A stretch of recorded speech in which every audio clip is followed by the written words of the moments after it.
simulate example number 4.3 from the book. And as you see, it's a continuous beam as well, but for this time, we have a spring connected to node number 3. We had it in the truss structures. However, the process is the same, but let's see how we can do it in beam structures. So just take a look at the example 4.3. I just put it here on the second screen of mine, just to be able to read the numbers and input them to the ETABS. So for this one, we're going to work with the matrix system. Okay, so press OK. We have 3 nodes, so I really need 3 grid system, and the distances are 3 meters everywhere. So 3 meters and 1 story is enough. I go with the grids only and press OK. And again, just to be different from the previous examples for 1 and for 2, I can decide to work in the YZ plane this time to see what happens. In the YZ plane, we need to go to elevation A. So now we are in the YZ, yeah, like this. That's correct. So I need to draw my elements. That's the first, second. All right. We have 3 nodes and 2 elements. Again, I go to the materials and modify the existing one, my material, and this is 0.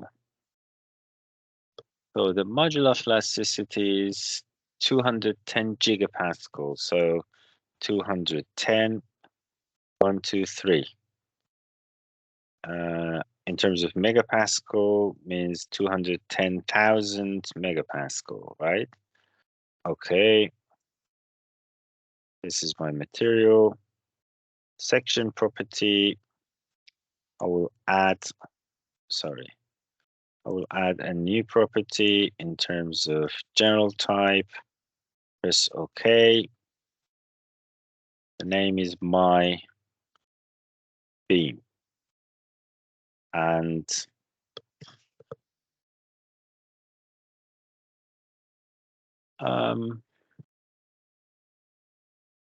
the second moment of inertia is 2 times 10 powered minus 4 meter for. Here we have in terms of centimeter, but which one? It's a good question. Which one? I33 or I22? If you want to be safe, you can set all of both of them to the value, but it means that if I transfer it to centimeter, I will get 20,000. So 20,000. Let's just put it 20,000. Press OK, OK, OK. But before we proceed, just show the local axis here. You can see the local axis. The major moment on your beam is along blue local axis, which means 3, all right? So I33 is important in this problem. It means that my beam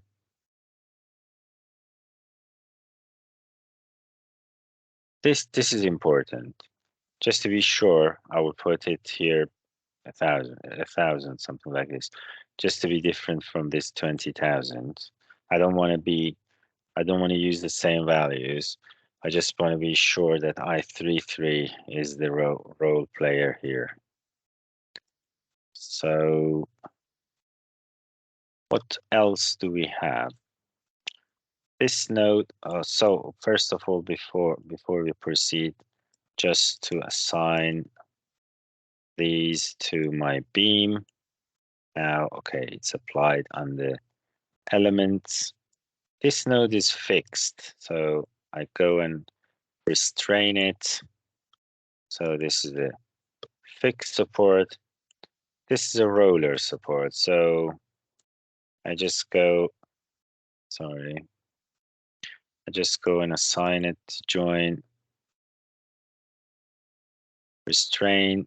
So it should be, take a look at your global coordination system. It should be free in translational Y, and it should be free in the rotation of X. This means roller support. It's free to move in the Y direction, translational deformations, and the rotation along X-axis. So I press OK, and we have a spring. Just get this node and assign the joint.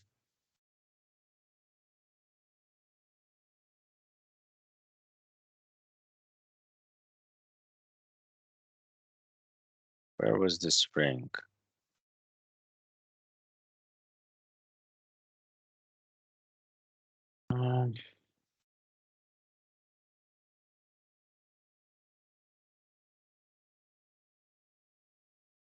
It's here.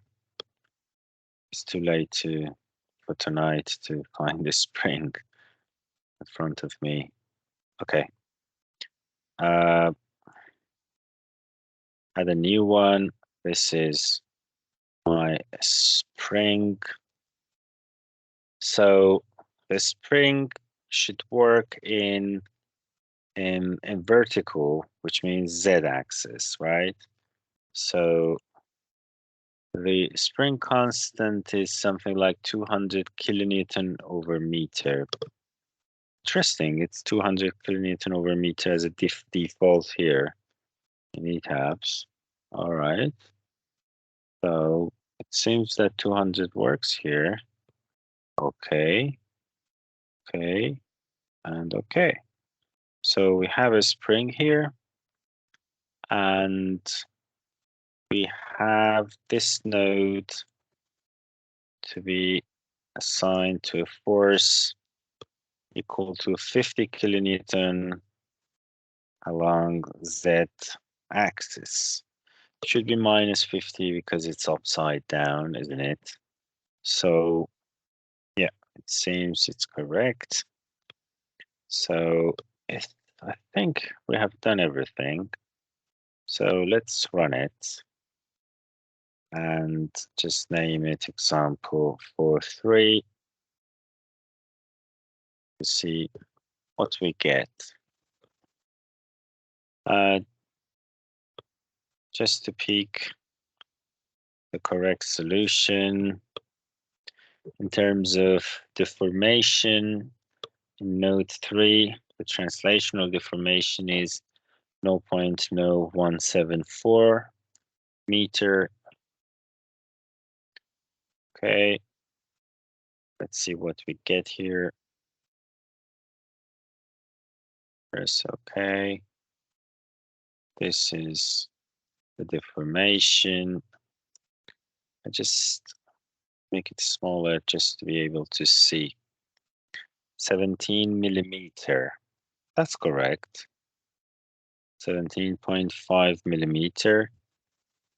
And the rotation is 0074 747. Here is 748. Fairly close together. And for the rotation here, at node 2, the manual calculation, we have 0.00249. Here we have 0.00250. All right, they are really close together. The difference is negligible. So you can see it's really in good agreement with what we have done manually in the lectures.